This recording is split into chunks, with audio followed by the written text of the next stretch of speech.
జరిగిందండి. ఏం జరిగినది? తొలి దెబ్బ కొట్టుక రక్తం, రెండో దెబ్బ కొట్టుక శ్రీము. ఆ వృక్షము నుండి శ్రీము రక్తం చెందించినదయ్యా. వృక్షంలో ఎవరైనా మనుషున్నాడు, ఎవరైనా తపస్సు యోగి రైతుని ఉన్నాడు. ఆత్మనాక సీమ రక్తం కాలుతున్నది. భవిష్యత్తు వర్తమాన ఆ బ్రాహ్మణుడు విన్నవించమంటున్నారు. శాస్త్రి గారు, పంచాంగం లక్ష్మీ ద్రవతమ్మ నామధేయమును బట్టి చూశాను. ఆహా, అయ్యా నీ బిడ్డకి 16 సంవత్సరం రాగా ఈ సీమ రక్తముతో కుష్టి వ్యాధి సంభవించునున్నా. అయ్యో, ఒక్క బిడ్డ తిరుపతమ్మ కుష్టి వ్యాధి. తండ్రి మృతికమయ్యా, మేము మృతికమయ్యా.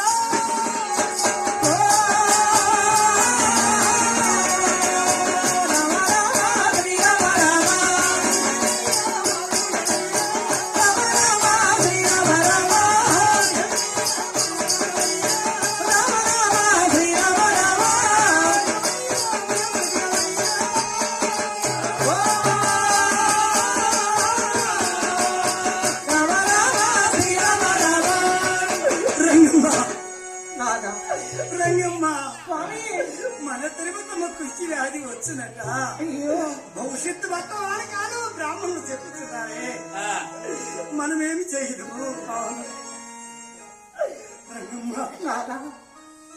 ఆ సేవ రక్తం కానీ వచ్చాడు కొట్టుకున్నట్లయితే మన బిడ్డకి ఆ కుష్టి వ్యాధి రాజమొగ స్వామి.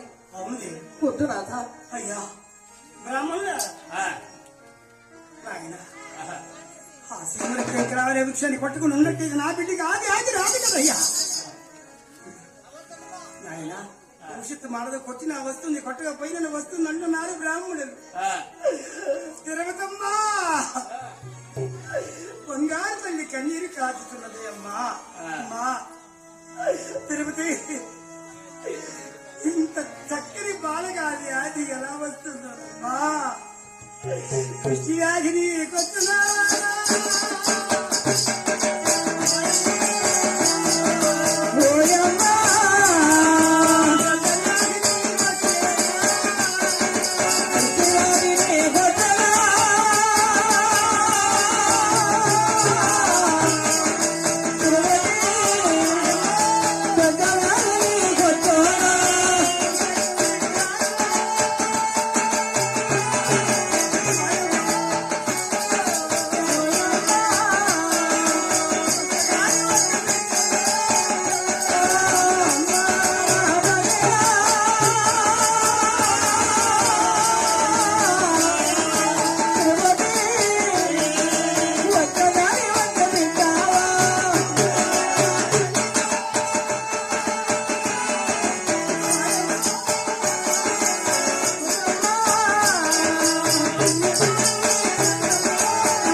వృక్షాన్ని స్తంభానికి వేయించడానికి వీలు.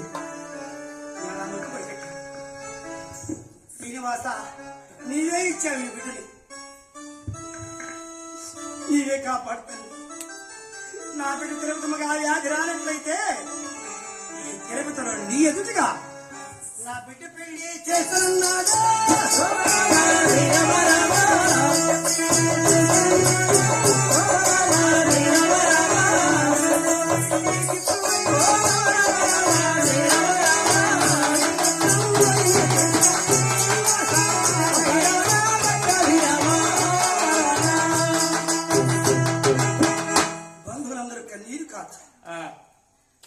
పడంలో కొలువై అనగలపురం చేరుకున్నా.